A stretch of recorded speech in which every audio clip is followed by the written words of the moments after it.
Hi there, gonna do a little spanakopita or Borek, whichever way you like to say it. Now I got my fresh dill chopped up, supposed to have parsley, don't have parsley big enough to harvest yet, but I had some cilantro, so I chopped up that. Don't have any fresh mint, so I got some dried mint over there, waiting to go in, and a little pinch of nutmeg. So here is I just sauteed the onion for like a little bit and then added in fresh spinach. So when you add in the fresh spinach, especially ones that have big veins like that, you have to let it cook a little bit longer so that it all softens up. So that's what I'm doing now. And once that's nice and soft, I'll add in the herbs and put it to the side while I get the feta and egg business ready. You could also use a pack of frozen spinach, which might be easier. Now you gotta grate some of the feta and you gotta crumble some of the feta. And this used to be a whole chunk. I grated some of it already. And I'm probably gonna use up that whole entire chunk. Cheese I have left. It's gone. Okay, so I never ended up using all that cheese. I'm gonna put this back in here because this looks like plenty enough to me. I don't think I need to go further. Now you take a couple of eggs. If they're large eggs, you need about 2, otherwise about 3.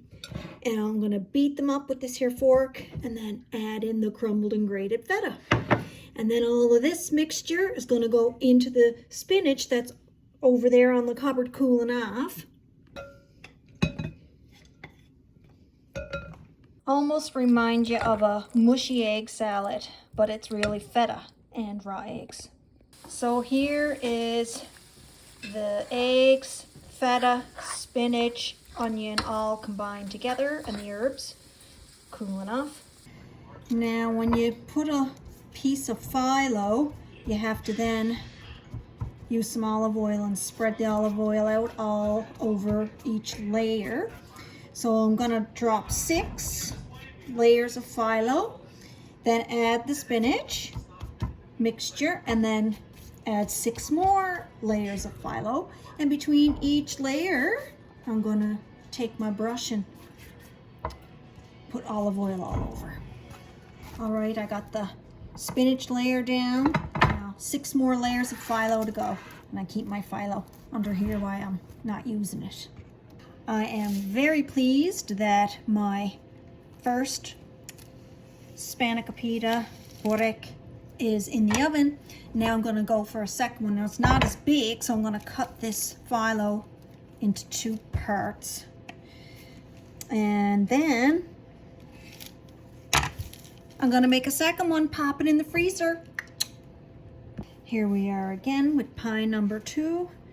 Got the spinach down, just putting the other layer on top. And I wanted to say, don't worry if your dough is all torn up or split or whatever, because when I took it out of the pack, which that's already a faux pas for some people, that they don't make, that I didn't make the dough from homemade, but it was tore anyhow. It had a big tear in it.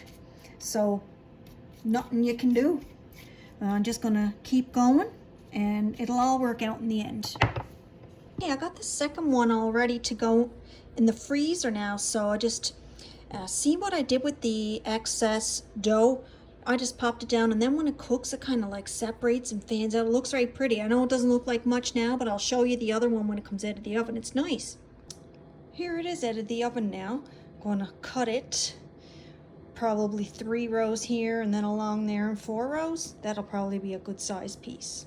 Here it is, all cut up on the plate. Can't wait to eat it. This is Mom, and that's what's for lunch and supper too.